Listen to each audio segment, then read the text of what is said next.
तो वो आसमान से कूद के आत्महत्या कर लेगा, क्योंकि जय हो, क्योंकि किसी भी दृष्टिकोण से मैं उस ग्रह नक्षत्र से तो मिलती नहीं हूँ।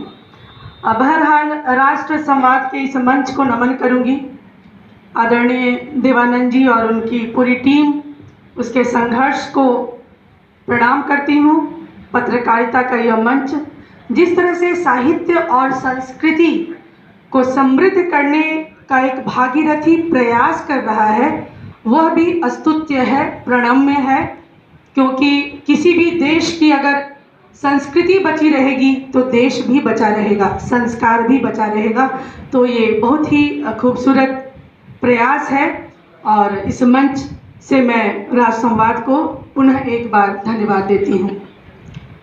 हमारे छोटे भाई सूरज जी आप सबों से मुखातिब थे, मैं सुन रही थी उनको, कभी श्रृंगार रस तो कभी वीर रस, यानी बार बार दिशा परिवर्तन कर रहे थे। दरअसल ये 3G 4G का ज़माना है।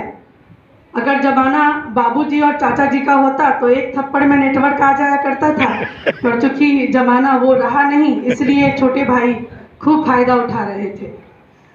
अभी उम्र भित्तिक भ्रमित होने की है। सबसे पहले कुछ पंक्तियां राष्ट्र संवाद के लिए ही।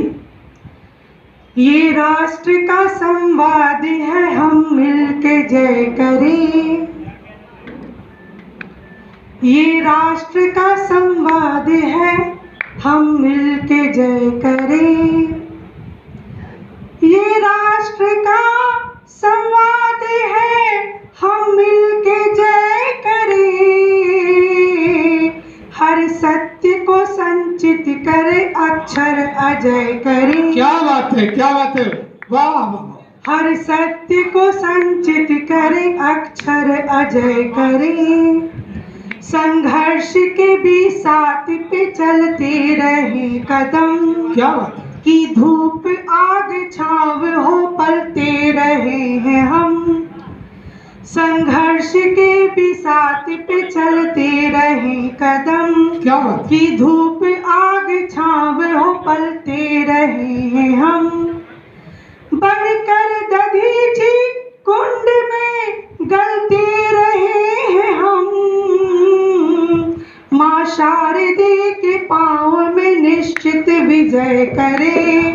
माँ शारदे के पाँव में निश्चित विजय करें। ये राष्ट्र का संवाद है, हम मिलके जय करें। राष्ट्र संवाद की जय। इस समारोह से राष्ट्र संवाद की जयकार गूंजनी चाहिए और वो निर्भीकता के क्षेत्र में ऐसे ही आगे बढ़ते जाए। बहुत सुंदर दीदी, बहुत बढ़िया।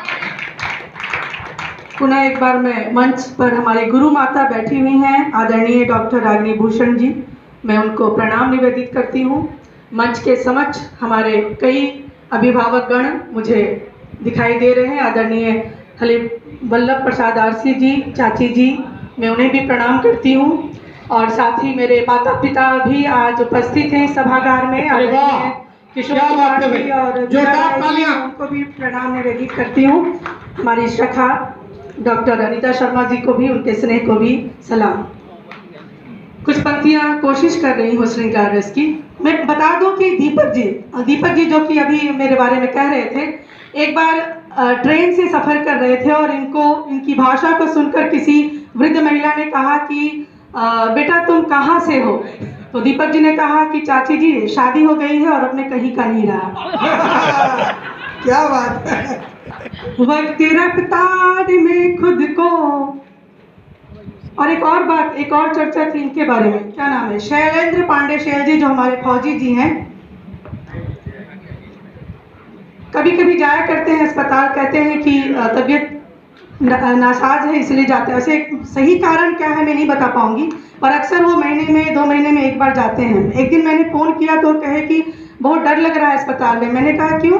तो वो कह रहे हैं कि ECG मशीन लगी हुई है और मेरी धड़कन क्या है ये तो बता रही है, पर अगर यह भी बता दे कि मैं धड़कता मेरा दिल किसके लिए है तो बहुत मुश्किल होगी। बवाल हो जाता है, बवाल हो जाता, बहुत के लिए धड़कता है। वक्त रफ्तार में खुद को। कुछ पंक्तियों से जुड़ने की कोशिश करती हूँ। मुझे पता रहता कि मुझे निशाना बनाया जाएगा तो मैं भी अपना पूरा पहले करके आता, लेकिन अब तो क्या कहूँ, बारी हार गया हूँ। वक्त रफ्तार